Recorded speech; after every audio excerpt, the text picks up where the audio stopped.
בוא נעבור, דיברנו על קבלנים, נעבור נשמע קצת מאלון הרצוג, מנכ"ל קפיטל גרופ, קצת על קבוצות רכישה, להבדיל מקבלנים, מה עם קבוצות רכישה?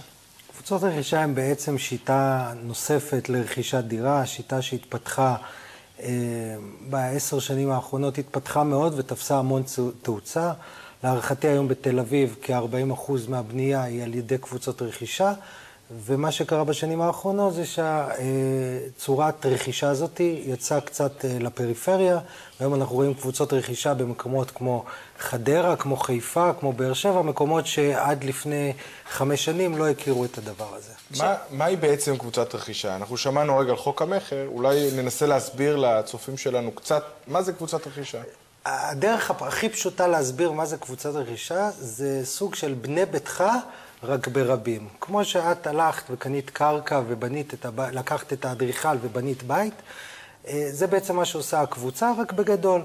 לנצל את יתרון הגודל. בדיוק. הקבוצה קונה את הקרקע, הקבוצה מתקשרת עם מתכננים, מתקשרת מול קבלן, ובעצם בונה לעצמה את בניין חלומותיה. 100 איש שהולכים ביחד למצוא אדריכל? שאלה מצוינת. אני שואל, שאלה חשובה. לא. העקב אכילס של קבוצות הרכישה באמת התגלה עם הזמן, מה שהיה חסר זה גוף מארגן. היו באמת באים, מתארגנים, אבל אחרי זה לא היה מי שיקח את הכל קדימה.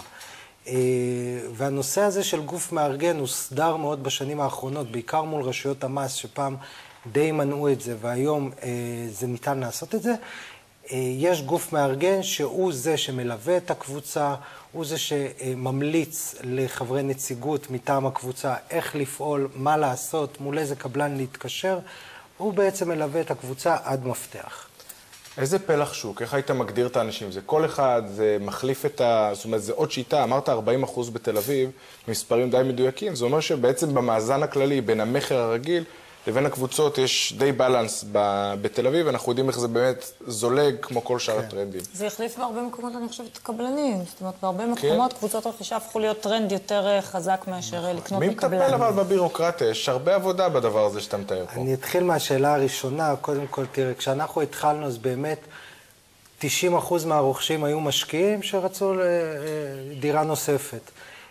היום בעקבות בעיקר מגבלות של בנק ישראל למשקיעים שנדרשים להביא היום 50% הון עצמי, הקהל יעד הוא דווקא יותר רוכשי קצה, אנשים שרוצים לגור שם, אנשים שמבינים את היתרון שבקבוצה, את היתרון שבמחיר, את היתרון של קביעת המפרט ולא בעצם מישהו אחר קובע לך. בעצם אתה חוסך יד, במקום לקנות מקבלן שיש פה עוד גוף שצריך לגזור קופון נקרא לזה, אתה בא ועושה ישירות, הקבוצה עושה ישירות מול הקבלן, מול המבצע, חד משמעית.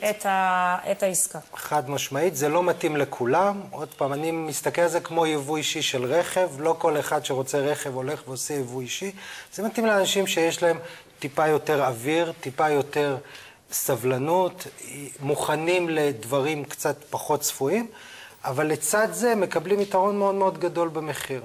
מצד שני, יש פה גם סוג של סיכון, כי המחיר הוא לא מחיר סגור, הרמטית, שאתה יודע, זה המחיר ולא יהיה שום דבר מעל לזה, מעבר לשדרוגים שתרצה. יכול להיות שהמחיר טיפה ישתנה. נכון. זה גם צמוד למדד תשומות הבנייה. נכון. תראה, מבחינת מארגן, אנחנו עושים את המקסימום, מביאים דוח אפס, מנסים לעבוד, דוח אפס זה דוח שמאי שמראה את העלויות הצפויות.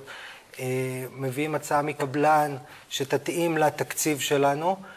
נכון שיש סטיות לפעמים, אבל גם אם תכננת לחסוך 15% והיה סטייה של 5% וחסכת רק 10%, עדיין עשית עסקה מוצלחת, וזה הדרך להיכנס. מה באמת אחוז הסטיות? אחוז הסטיות, תראי, סביב 5%, הייתי אומר, זה סטייה שהיא די, אני מתעלם ממדדים, לא קשור למדד, כי גם אצל קבלן יהיה מדד. סדר גודל של 5%, 10% באמת אם קרו קטסטרופות מצד העירייה. עדיין, אם יצאת לדרך והיית נמוך ב-15-20% ממחיר השוק, עדיין עשית עסקה מצוינת. היה לך את היכולת לבחור את המפרט של הדירה שלך, לעשות את השינויים במחירי עלות בלי שום יד שגוזרת קופון, מה שנקרא, והרווחת. יפה. שמענו על קבלנים, שמענו על קבוצות רכישה, כל האופציות פתוחות. בדיוק. מוטי בניאן, אלון הרצוג, תודה רבה לכם. תודה רבה לכם.